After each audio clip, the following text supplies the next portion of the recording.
The divorce papers were still warm from my hands when he lifted a glass of champagne and called me his temporary wife.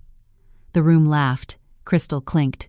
Somewhere behind the orchestra, a bride in white adjusted her veil while I stood there, legally still his wife for exactly 12 more minutes. I didn't cry. I didn't scream. I signed my name so hard the pen tore through the paper.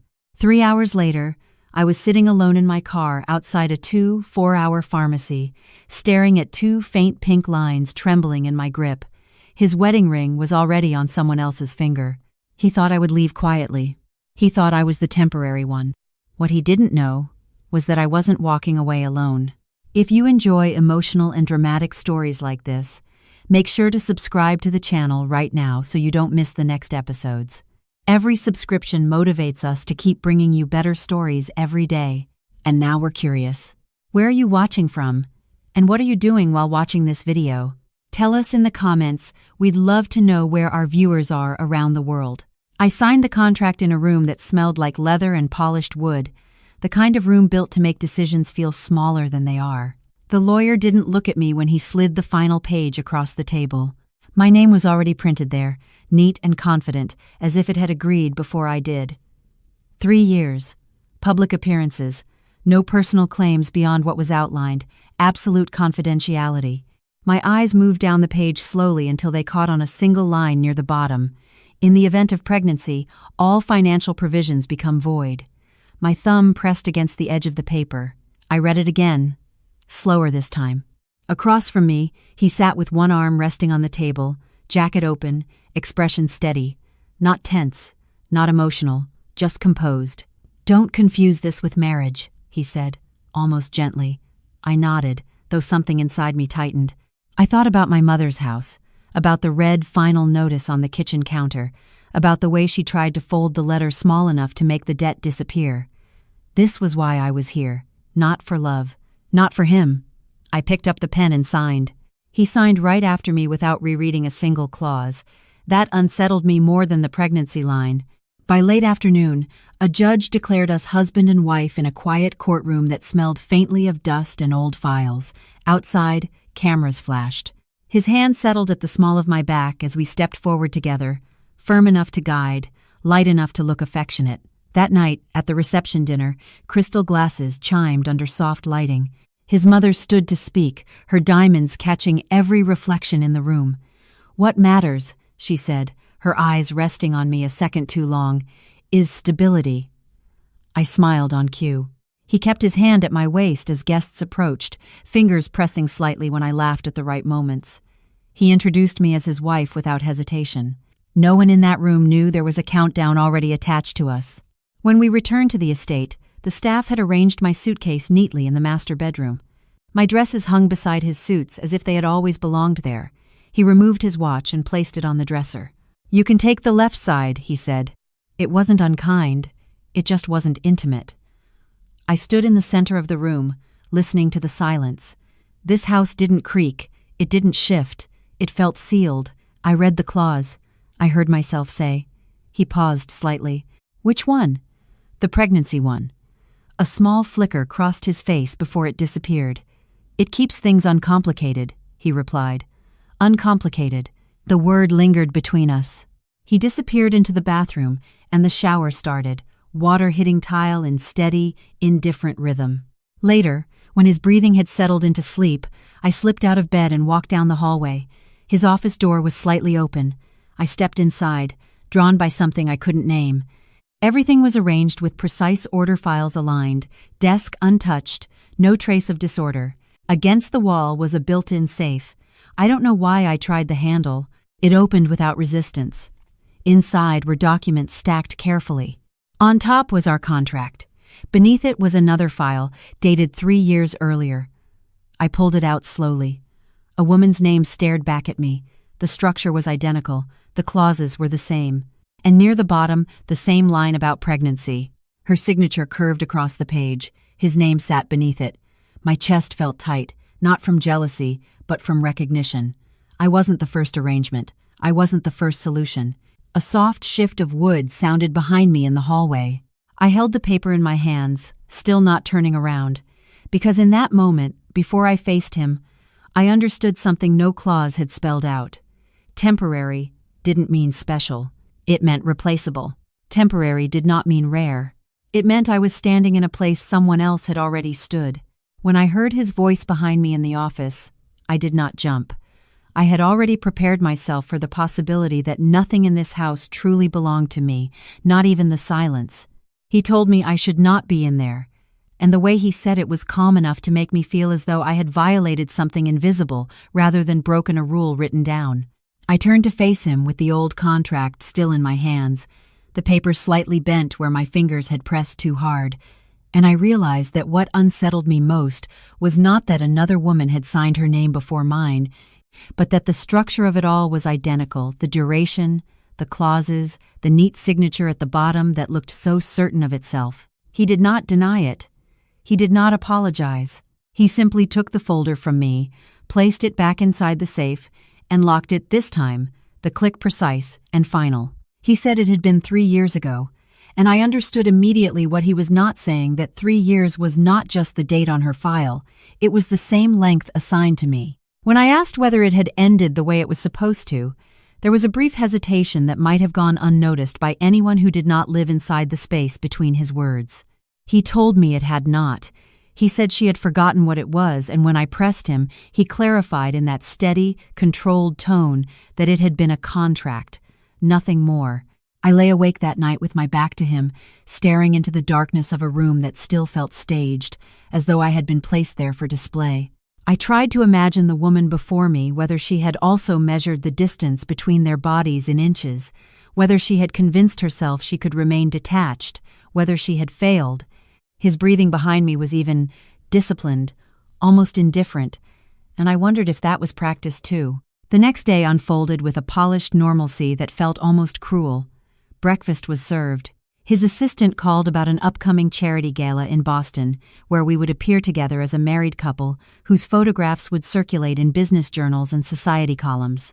He discussed logistics while scrolling through emails, and I watched him from across the kitchen, studying the ease with which he compartmentalized everything.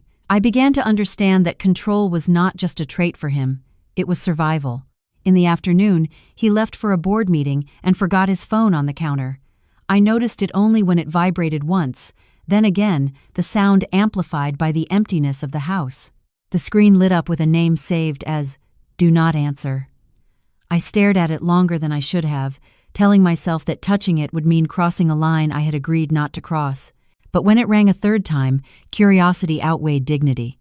I answered without speaking. There was a brief silence, and then a woman's voice, composed and almost reflective, asked whether he had already replaced her. The word "replaced" settled somewhere deep in my chest. I did not confirm anything. I asked who she was, though I already knew. She did not offer her name. Instead, she asked whether he had told me how it ended, and in the quiet that followed, I felt the shape of a truth I had not been given. She did not accuse him. She did not warn me directly. She only said that she had once believed the ending would arrive neatly, the way it had been written, and that it had not. When the line went dead, I stood alone in the kitchen with his phone still in my hand, aware that whatever had happened between them had not disappeared simply because the paperwork had been filed away. The front door opened shortly after, and I placed the phone back exactly where it had been before he walked in. He asked if everything was okay, and for the first time since I signed my name beside his, I understood that the most dangerous part of a contract is not what is written, it is what both people decide not to say. For a moment, I almost told him about the call.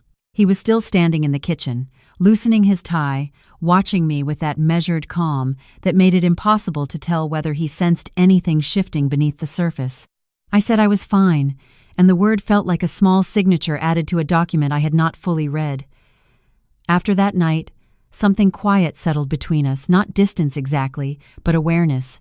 I began to notice how carefully he moved around me, how every gesture was calibrated, as if even kindness had to stay within the terms of an invisible agreement. The weeks that followed arranged themselves into a polished routine. We attended dinners where conversations revolved around markets and philanthropy, and I learned how to stand beside him without appearing ornamental. At the charity gala in Boston, beneath chandeliers that scattered light across marble floors, he introduced me as his wife with a steadiness that almost sounded like pride. Cameras flashed. Investors nodded approvingly. His hand rested at my back, firm enough to guide me forward, and for a moment I felt something unsettlingly close to belonging. Not love, not safety, just the dangerous comfort of being needed for the image. His mother approached us later in the evening, her gaze sweeping over me with quiet evaluation. She spoke about legacy, about stability, about how fortunate it was that her son had chosen well.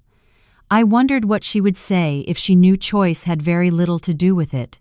When the music softened and the crowd shifted toward the bar, he leaned in and murmured that I was doing well. I realized then that he saw this as a performance we were executing together, and that frightened me more than if he had treated it as nothing at all. On the flight home, the cabin dimmed into a hush, broken only by the low hum of the engines. I watched the wing light blink against the dark sky and felt the weight of the woman's voice from the phone call pressing back into my thoughts. She had not sounded bitter. She had sounded certain. That certainty lingered. After several minutes of silence, he spoke without turning toward me, telling me I could ask whatever it was I had been holding back. There was no accusation in his tone, only a quiet acknowledgement that he knew me well enough to sense the tension. So I asked why it had ended early. He did not answer immediately. His gaze remained fixed ahead, and I saw the faint tightening in his jaw that he must have thought invisible.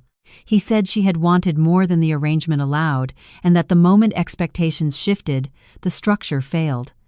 I asked whether he had ever considered shifting with it. He replied that agreements only survive when both sides respect the boundary and Liz. The way he said it made it clear he believed that entirely. And yet, when I turned to look at him, there was something unsettled beneath the composure, something that suggested boundaries were not as clean as he preferred to believe. When we returned home, I noticed changes that were small but deliberate. His phone was no longer left unattended. The safe in his office was always locked. His schedules became tighter, meetings extending later into the evening. It was as though the mere possibility of questions had reminded him to reinforce the walls. One night, as we prepared for bed, he reached for my hand without looking at me. The gesture was instinctive, almost absent-minded, his fingers closing around mine with a warmth that felt uncalculated. I felt the pressure of it long after he seemed to realize what he had done. For a few seconds, neither of us moved. The room was quiet except for the faint sound of traffic beyond the windows, and in that stillness I understood how easily lines could blur when two people shared the same air long enough. He released my hand gently and told me not to overthink it. But the problem was no longer overthinking. The problem was that something was shifting despite both of us pretending it wasn't. Lying awake beside him, I realized that the danger was not that I would break the rules. It was that the rules themselves were beginning to feel insufficient, and once that happened, no contract could guarantee how or when things would end. By the time winter settled fully over the city, the air inside the house had grown heavier in ways I could not name. The gala in Boston was already behind us, the photographs circulated, the headlines archived, yet something quieter had begun pressing against the structure we were pretending was solid. I told myself it was only fatigue from travel and appearances, but the night the fever came, I understood how thin the distance between performance and reality had become. It started with a chill that would not leave my bones. I sat across from him at dinner, listening to him outline a pending acquisition, watching the steady rhythm of his hands as he spoke. The words blurred. The glass in my fingers felt unbalanced. When I set it down too quickly, he stopped mid-sentence and looked at me in a way that made the room narrow. "You're not well," he said, not as a question but as an assessment. "I'm fine," I answered, though even I could hear the weakness in it. He rose without hesitation and came around the table. His palm pressed against my forehead, firm and certain, and for a second I felt the heat of my skin reflected in his expression. It was not alarm that crossed his face. It was decision. He reached for his phone and canceled a call scheduled for later that evening, his tone leaving no room for negotiation. I knew enough about his calendar to understand that he did not rearrange meetings lightly. "You don't have to do that," I said, embarrassed by how unsteady I sounded. "I do," he replied simply. There was no audience to impress, no investor to persuade, just the two of us and the quiet acknowledgement that I needed help. He guided me upstairs with a steadiness that felt both unfamiliar and strangely natural, adjusting his pace to mine without making a show of it. In the bedroom, he dimmed the lights, drew the curtains against the early dark, and returned with water and medicine. He sat on the edge of the bed while I swallowed the pills, watching not as a strategist but as a man waiting for the worst to pass. I must have drifted in and out of sleep, because when I opened my eyes again, the room had changed. His laptop was open on the armchair in the corner, a soft glow illuminating his face. His tie was gone, sleeves rolled back, hair slightly disordered in a way I had never seen in public. He looked up the moment I shifted. "You should rest," he said quietly. "Wasn't there a call with Tokyo?" I asked, remembering the time difference he had mentioned days before. I moved it.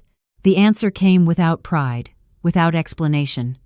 He closed the laptop and set it aside, as if the matter were already resolved. For someone who guarded his time with precision, that small act unsettled me more than any grand declaration could have. Later, when the fever peaked and left me shivering beneath the blankets, I sensed him closer. He had moved from the chair to the floor beside the bed, his back resting against the mattress, one arm draped along the edge near my hand. The position was not comfortable. I could see it in the angle of his shoulders. This was not a gesture designed for display. No one would know he had chosen the hardwood over the guest room down the hall. "You'll regret that tomorrow," I murmured, my voice barely audible. "I'll manage," he replied. The irony of the words did not escape me. I was the one who had insisted I could manage. Now he was the one claiming the same. In the early light of morning, I woke to find him still there, head tilted slightly, eyes closed in shallow sleep. For a few seconds, I allowed myself to look at him without the filter of suspicion.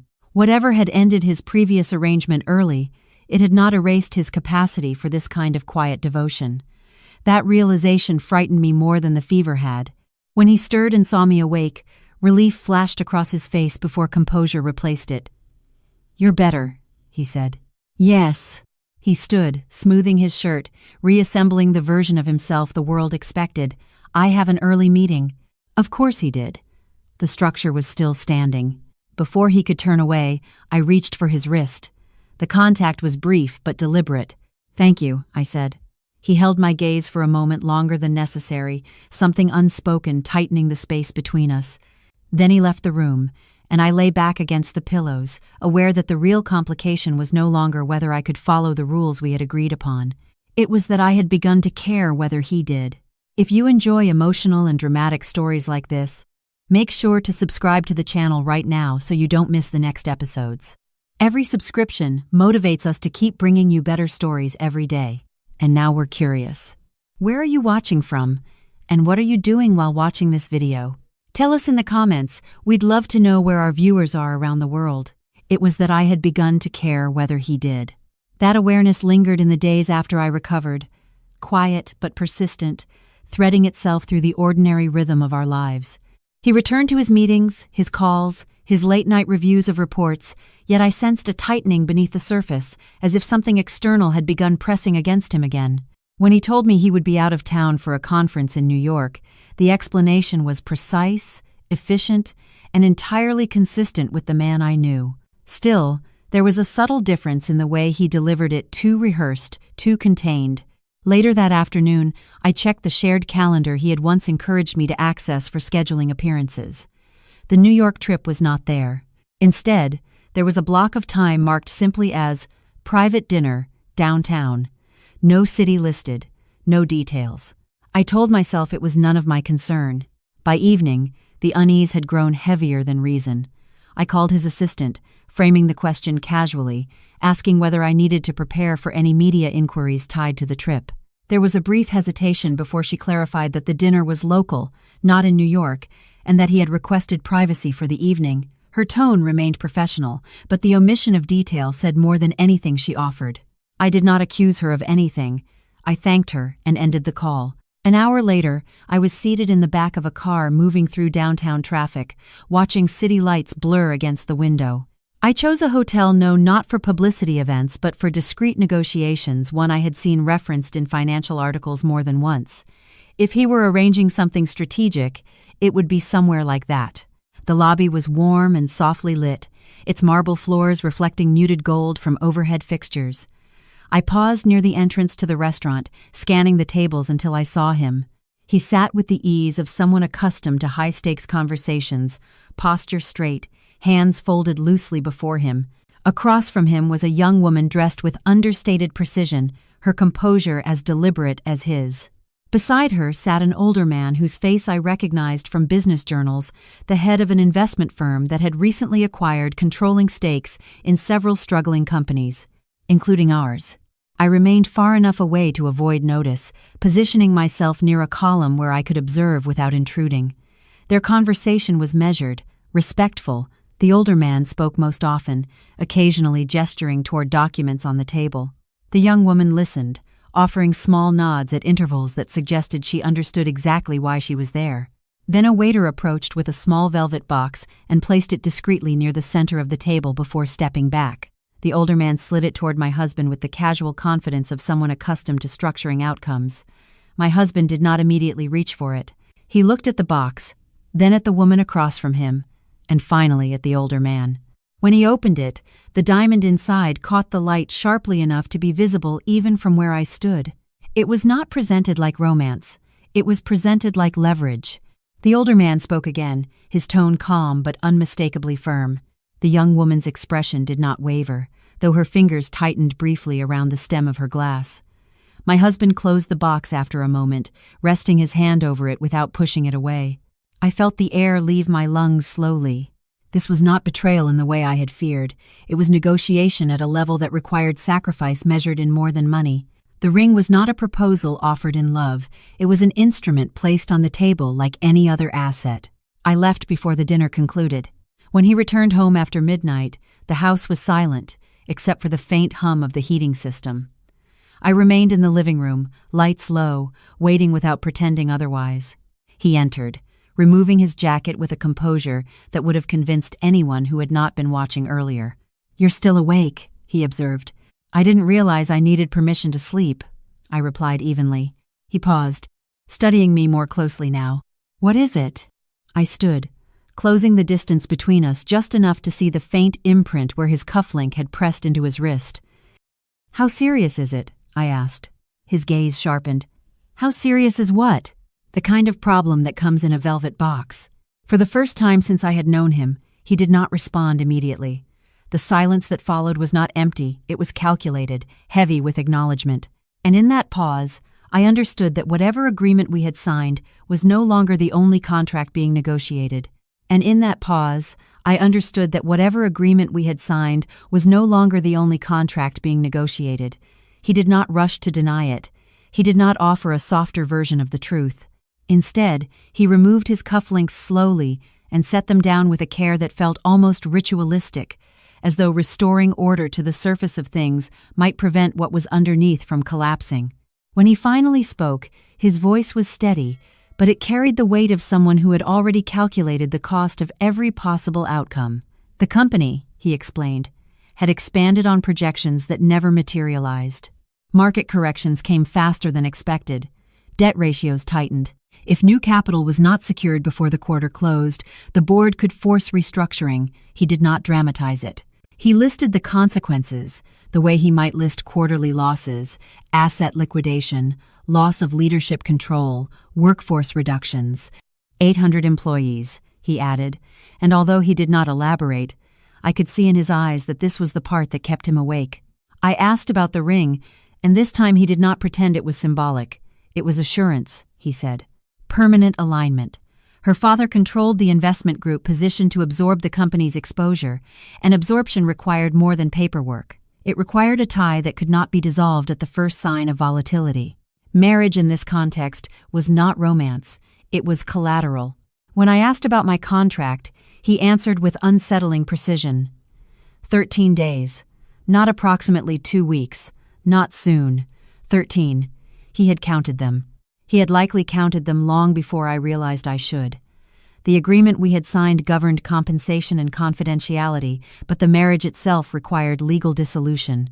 He had already prepared the divorce documents to ensure there would be no overlap, no public ambiguity when the engagement was announced. Clean transitions were important in his world. Clean exits preserved stability. I stood there listening to him outline the strategy of my own removal, and what surprised me most was not the betrayal, but the familiarity. This was how he solved problems, by anticipating collapse and repositioning before the fall. He had not married me out of impulse. He had married me because, at that time, I was the most stable solution available. Now stability required someone else.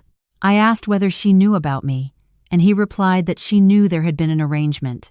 The word landed differently this time, stripped of its earlier neutrality. Arrangement implied structure without intimacy, usefulness without attachment. I wondered if the woman before me had once stood in this same living room hearing similar language, convincing herself that clarity was a form of kindness. He said he had not wanted me blindsided. He said he intended to tell me the following day, to walk me through the documents and ensure everything was handled with discretion. The efficiency of it all felt almost merciful.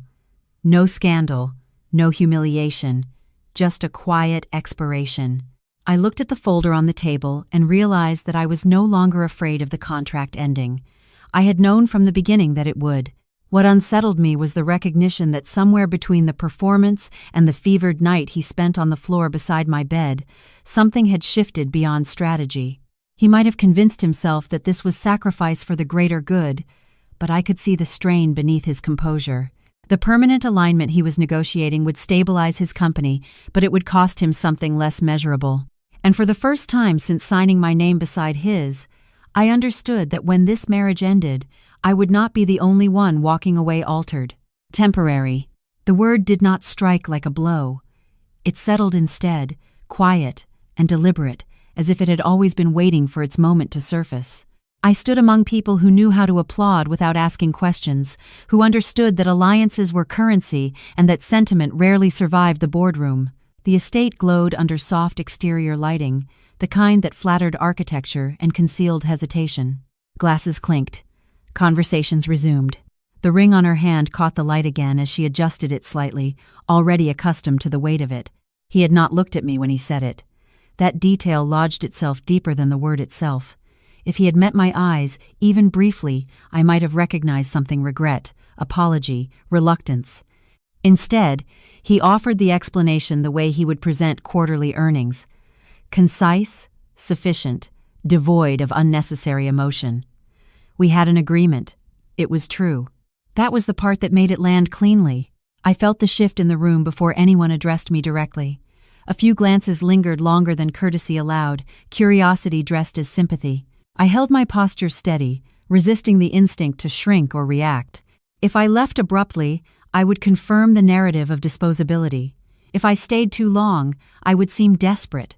There is a particular skill in standing still while being quietly erased. She approached me first, not him. Up close, she appeared younger than I had imagined, but not naive. Her composure was trained, her smile precise. "Thank you for coming," she said, her voice low enough to avoid spectacle. "I wasn't aware it required thanks," I replied evenly. A flicker of something unreadable crossed her expression. Pity, perhaps, or calculation. Transitions are easier when everyone cooperates. Cooperates. The word felt almost generous. Behind her, her father spoke with investors, gesturing toward my former husband as if presenting a completed transaction. The alignment was already being absorbed into conversation, into forecasts, into projections. Stability had been restored before the champagne even warmed in the glass. He finally turned toward me. For a moment, the crowd blurred, and it was only the two of us standing across a narrowing distance. "You didn't have to do this," he said quietly. "Neither did you," I answered. Something in his jaw tightened, but he did not challenge it. The cameras were still nearby. The narrative was already set. Whatever fracture existed between us would not be permitted to show here. "You'll be compensated as agreed," he added, softer now. The practical reassurance landed harder than the public dismissal. I realized then that he believed he had protected me, shielded me from scandal, preserved my dignity by keeping the explanation simple. Temporary implied consent. It suggested mutual understanding. It spared him from describing the part where something had shifted beyond the contract and then been forced back into compliance. The officiant raised a glass to the future. Applause swelled again, brighter this time. I watched as he placed his hand at the small of her back, the gesture familiar in its execution, almost indistinguishable from the way he had once guided me through similar rooms. Habit was powerful. So was survival. I did not cry. The urge never came. Instead, a clarity settled over me, sharper than pain. Temporary was not an insult in his world. It was a classification, a phase, a strategic bridge between vulnerabilities. I had served my purpose. Now another structure was required. As I stepped away from the center of the gathering, I felt my phone vibrate in my clutch. The timing was almost cruelly precise. I did not need to look to know it was not a congratulatory message. The night had already offered its verdict. When I finally glanced down at the screen, the notification waiting there made the word temporary feel suddenly insufficient. The notification waiting there made the word temporary feel smaller than it had a moment before. It wasn't a social message or a misplaced congratulations. It was an automated alert from the company's investor relations portal, the same portal I had been granted access to during the first year of our marriage, so I could prepare for public appearances and field media questions with enough accuracy to sound informed. My access had never been revoked. I had assumed it was an oversight. Now it felt like something else. The subject line was stark. Emergency board session. Immediate attendance required. Beneath it, a preliminary market summary showed sharp after-hours movement and a creditor withdrawal that had not been forecasted in the last quarterly briefing I had overheard. The music around me continued, but it no longer registered as music. I opened the attached summary. A short-term credit facility had been suspended, pending clarification of leadership stability. The engagement announcement, meant to signal permanence and confidence, had been interpreted as abrupt transition. Investors do not like abrupt transitions. They call them risk. Across the lawn, he was still standing beside her, accepting congratulations beneath a soft wash of outdoor lighting. The ring on her finger caught the flash of cameras, the image already being uploaded somewhere beyond our control.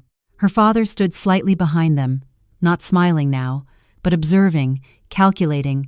If he had seen the market movement, he did not show it.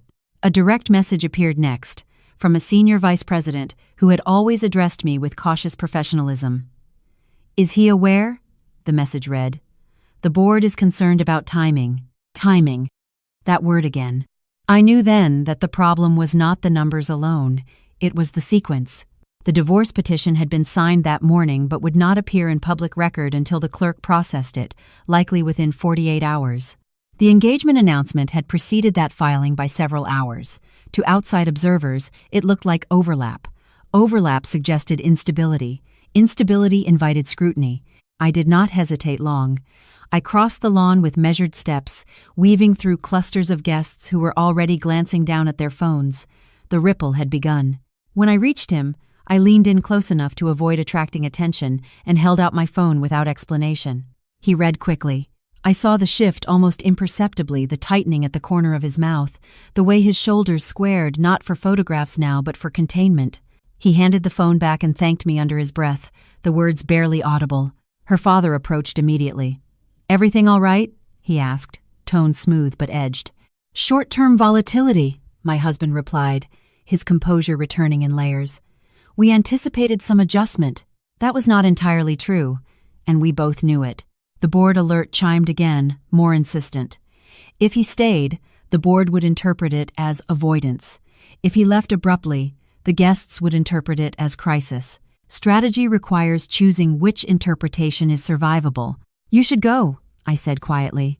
He looked at me then not as an obstacle or an inconvenience, but as someone who understood the mechanics of what was unfolding. "And you?" he asked. "I was never part of the capital structure," I replied evenly. "This one isn't mine to stabilize." A flicker of something gratitude perhaps crossed his expression before he turned to her and murmured an apology about an urgent call. Within minutes, he had stepped away from the lights and into the darker edge of the property, phone already pressed to his ear. Around us, the atmosphere shifted, conversations lowered, investors recalibrated their smiles. The engagement, designed to project permanence, now hovered uncertainly over a lawn filled with people who understood markets better than romance. My phone vibrated once more. This time it was not corporate. Unknown number. A single line. "We need to talk. It's about the previous contract." I stared at the message for several seconds, the night air cooler now against my skin. Behind me, the celebration resumed in a thinner register, champagne refilled, laughter slightly delayed. Ahead of me, another negotiation was quietly positioning itself. Temporary had been his classification for me. But leverage, I realized, does not always belong to the one holding the ring. Temporary had been his word for me, but as I stood in the half-lit parking garage across from the estate, I understood that timing, real timing, was the only currency that mattered now. I had replied to the unknown message with a single word, and when she stepped out from behind a concrete pillar, I recognized her immediately, not from photographs but from the familiarity of posture, the way she carried herself as someone who had once believed she was indispensable and had later learned otherwise. Up close, she did not look reckless or vindictive. She looked like someone who had waited too long to speak. "He told you I broke the rules," she said without introduction. "He said you forgot what it was," I answered. A faint smile crossed her face. Not amused, but resigned. "I didn't forget. I just thought the rules would bend eventually." The fluorescent light above us flickered softly. I realized she wasn't here to compete with me.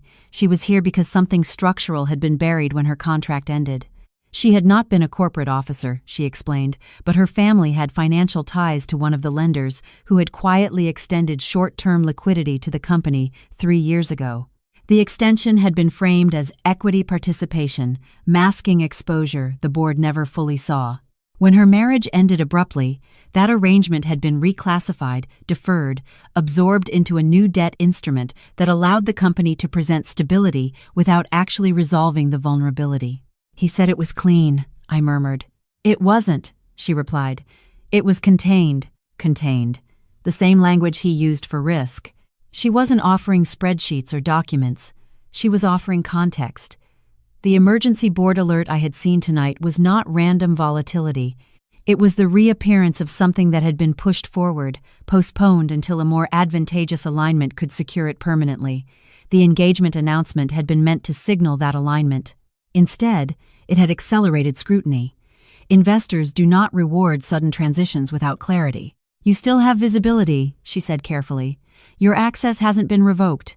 "It was for public-facing briefings," I said, "and for understanding how timing affects perception."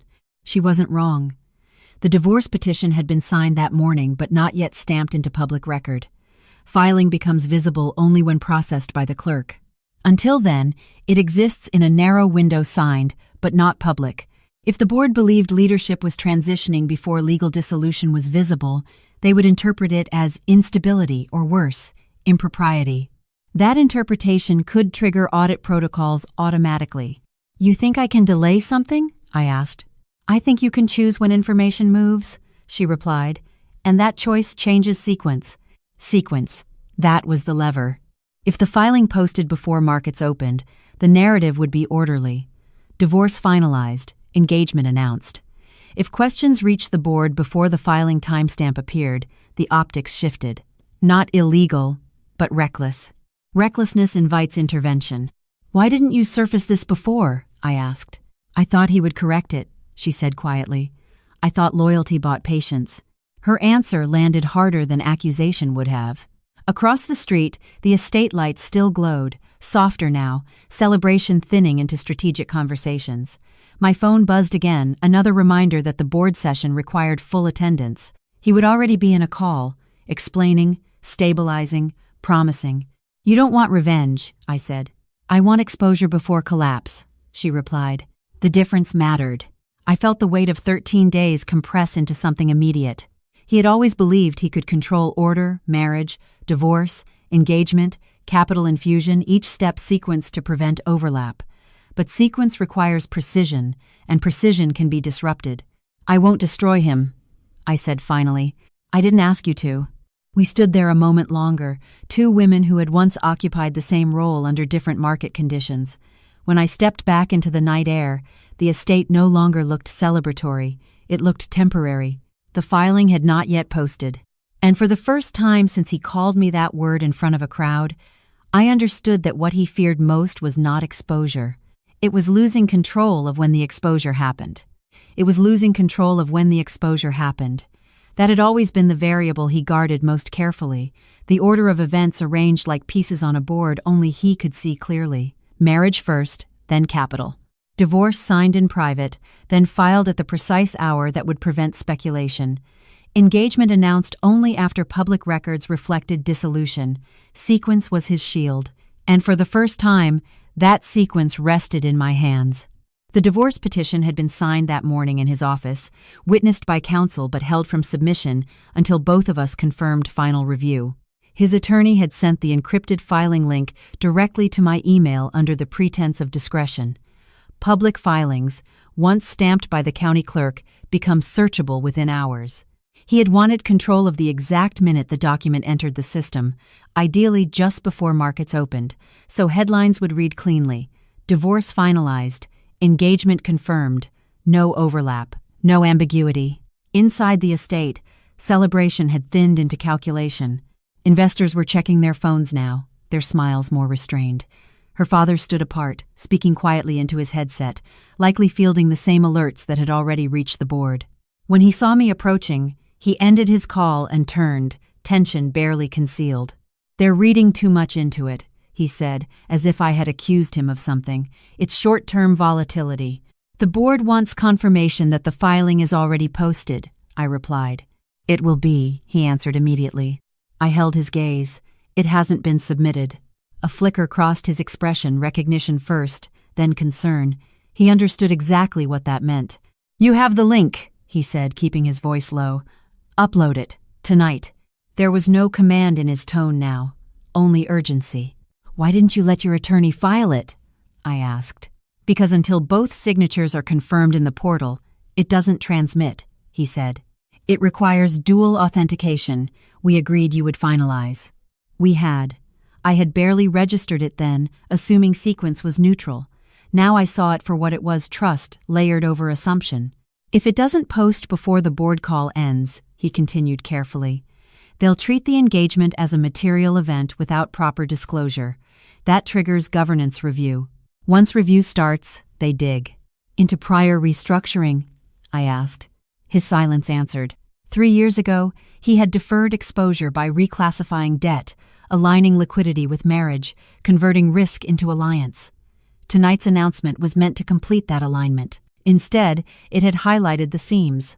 "Delaying won't protect me," he said quietly. "It destabilizes the company." I felt something tighten in my chest, not triumph, not anger, but the weight of knowing that whatever I chose would ripple beyond us. 800 employees, mortgages, health insurance, words he had used not as manipulation, but as justification. "You called me temporary," I said. "In that room," he replied. I simplified. "You erased." His jaw tightened. "I protected you from speculation." I almost laughed at that. "You protected the narrative." Behind him, she watched, composed but alert, aware that something critical was unfolding beyond her influence. The board alert chimed again on my phone, the sound sharp in the night air. "Upload it," he said once more, softer now. "Please. Please." It was the first time he had used that word with me in months. I opened the secure portal. The document appeared exactly as prepared. Our names, the date, the grounds, irreconcilable differences. Clinical, efficient, final. At the bottom of the screen, a confirmation box waited for my authentication code. Once entered, the petition would transmit directly to the county clerk's system. Within hours, it would be stamped. By morning, searchable. My hand trembled not from revenge, but from the realization that this was the only moment in our entire arrangement that had not been scheduled by him. "If I submit," I said quietly, "this becomes clean for you." "It becomes stable," he corrected. "And if I don't?" He held my gaze, not defiant, not pleading, simply honest. "Then control leaves both of us." The estate lights no longer felt warm. They felt exposed, like stage lights illuminating a set that could collapse if the scaffolding were examined too closely. For 13 days, I had been counting down to the end of something he had orchestrated. Now the sequence depended on whether I chose precision or interruption. The secure portal remained open on my phone, the authentication field blinking with quiet indifference, as if unaware that the difference between submission tonight and submission at dawn could alter more than headlines. He was watching me without blinking, not as a man asserting authority, but as someone who understood that for the first time the timing was not entirely his to dictate. "The board is already in session," he said, his voice low and measured. "If the petition isn't time-stamped before they finalize the minutes, they'll classify the engagement as a material leadership transition without corresponding disclosure. That triggers a governance review. And if they determine prior restructuring wasn't fully disclosed, it doesn't stay internal." "Meaning regulators," I said. "Yes," he answered, not defensively, factually. The word hung between us heavier than any accusation. In the United States, material misstatements invite scrutiny that does not care about personal motives. Disclosure is not emotional, it is procedural. I thought about 3 years ago, about the first restructuring he had contained by reclassifying exposure and aligning liquidity with marriage. It hadn't been illegal, not precisely. It had been deferred. Risk moved forward into a future he believed he could stabilize. Tonight was meant to complete that stabilization. "You plan to file just before midnight," I said quietly. "Yes. So the clerk's electronic timestamp reflects today's date. By morning, it's visible in public record before markets open. Clean. Clean. And you left the submission to me because dual authentication was required," I continued. He nodded once. "I trusted you." Trusted. Or assumed compliance. Behind him, the estate lights had begun to dim incrementally. Guests were leaving in controlled clusters now, their laughter thinner. Her father no longer pretended this was purely celebratory. He was watching us with the focus of someone assessing exposure in real time. She stood at his side, posture composed, but no longer relaxed. "If I submit now," I said, "the board records that dissolution preceded public engagement optics. The review quiets." "Yes. And if I wait until dawn?" He exhaled slowly. "The timestamp will show filing after board concern was raised. It invites questions about sequencing. Questions invite deeper review. Not automatic investigation," I clarified. "Not automatic," he agreed. "But possible." That distinction mattered. For the first time all evening, I felt something other than humiliation or calculation. I felt the weight of consequence, not just for him, but for the employees he had named, for the stability he believed he was preserving through structure rather than transparency. "Did you ever intend to disclose the earlier deferred exposure?" I asked. "Yes," he said immediately, "when the company could absorb it without collapse. When it was safe. When it was survivable." His honesty did not absolve him, but it stripped away pretense. The portal screen dimmed, waiting for interaction. I thought about the night he slept on the floor beside my bed, about the way he had said temporary under chandeliers because it simplified narrative, about the woman in the parking garage who had trusted him to correct what he postponed. He did not marry for romance. He married for leverage, including me. "I won't sabotage the company," I said finally. Relief flickered across his face too quickly to conceal. "But I won't erase the sequence either." His expression tightened slightly, listening. "I'll submit the filing at 11:58, I continued. "Before midnight. Before the board adjourns. The timestamp will reflect today. There will be no overlap. But it won't be early enough to look orchestrated." It was a narrow adjustment, 2 minutes, but in corporate governance, minutes matter. It signaled cooperation without concealment, stability without perfection. He studied me for a long moment, recalculating. "That still invites review," he said. "It invites accountability," I corrected. The difference was subtle, but deliberate. The board alert chimed again. "Conditional review pending documentation." I entered the authentication code slowly, aware that this was not revenge, not mercy, but alignment with reality rather than narrative. The submission confirmation appeared almost immediately. "Filing received. Pending clerk timestamp." I locked the screen. "It's done," I said. For the first time since he called me temporary, his composure faltered not from fear of regulators, not from market volatility, but from the realization that I had chosen neither destruction nor compliance. I had chosen consequence. And in doing so, I had stepped out of the role he had designed for me. The confirmation screen faded, leaving only my reflection staring back from the dark surface of my phone. Filing received. Pending clerk timestamp. It was such a sterile phrase for something that had quietly redefined 3 years of my life. Around us, the last of the guests were departing, headlights sweeping across the estate lawn in brief arcs of white before disappearing down the drive. The music had stopped. Even the air felt different, less celebratory, more exposed. He remained standing in front of me, as if recalculating a strategy that no longer followed a script he controlled. "You didn't have to calibrate it," he said quietly. "I did," I replied. "For me." The distinction mattered. I had not filed early to protect him, nor delayed to punish him. I had chosen a moment that acknowledged what was true without pretending it was seamless. That was the only power I had ever really wanted, the ability to decide how I exited. Her father approached first, his expression measured but sharpened by the night's volatility. "Is it resolved?" he asked him. "Not me." "The petition has been submitted," he answered. "The timestamp will reflect today." A pause. A calculation. Then a nod. Business resumed in his posture immediately, as if dissolution and engagement were simply sequential bullet points in a larger agenda. She lingered a few steps behind, the ring still bright under the remaining terrace lights. When her eyes met mine, there was no triumph in them, only awareness. She understood now that alignment with him meant alignment with risk deferred and controlled, not eliminated. Within minutes, he was pulled back into conversation damage, containment, reassurance, the language of governance and confidence. I stood apart from them, no longer positioned beside him, not yet entirely outside the frame either. The space I occupied felt honest in a way the center never had. My phone vibrated once more. This time the alert was simple.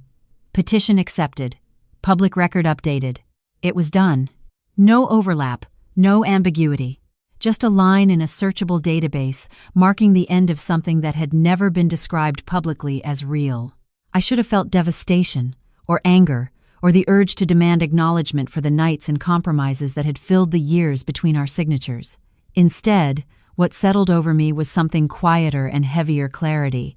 I had entered this marriage knowing it was structured. I had stayed longer than structure required because somewhere along the way, I had mistaken proximity for permanence. That was my part in it.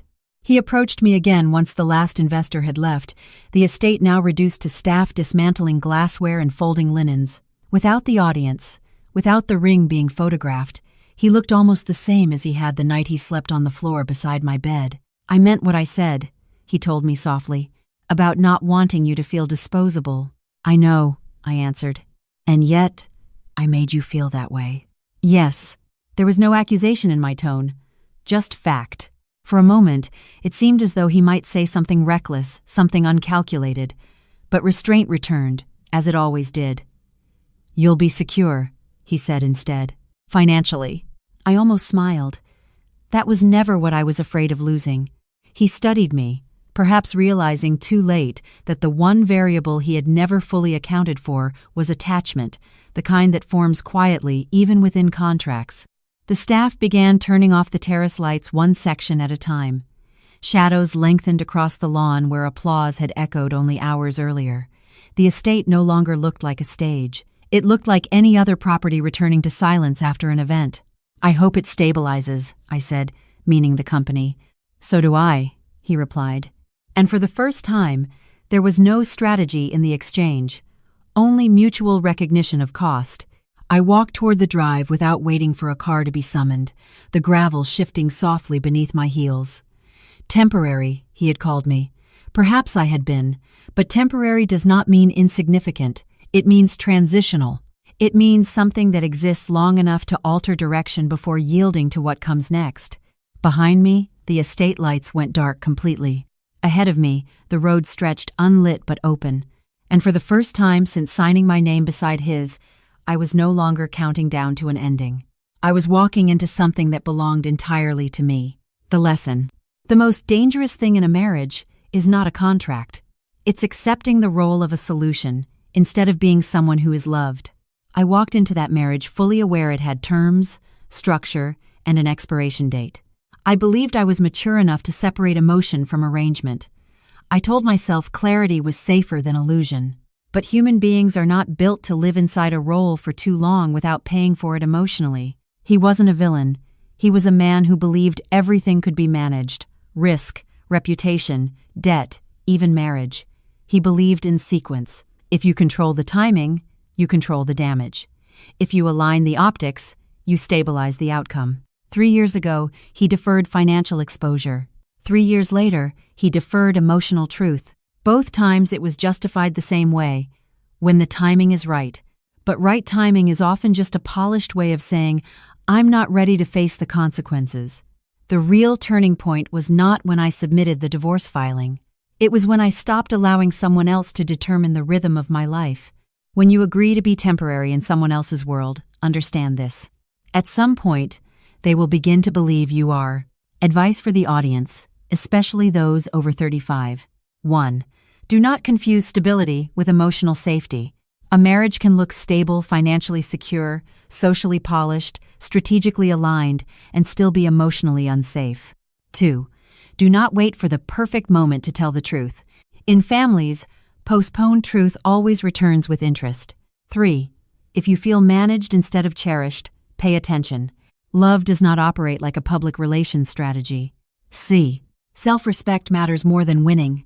I could have destroyed him that night. I didn't. I chose timing that reflected truth, not revenge. There is power in walking away without becoming the villain of your own story. 5. Do not stay simply because you've invested years. Time spent is not a reason to keep sacrificing yourself. One final thought. You may be temporary in someone else's chapter, but never allow yourself to become temporary in your own life. The moment you stop letting someone else control the timing of your existence, you reclaim something deeper than love. You reclaim yourself,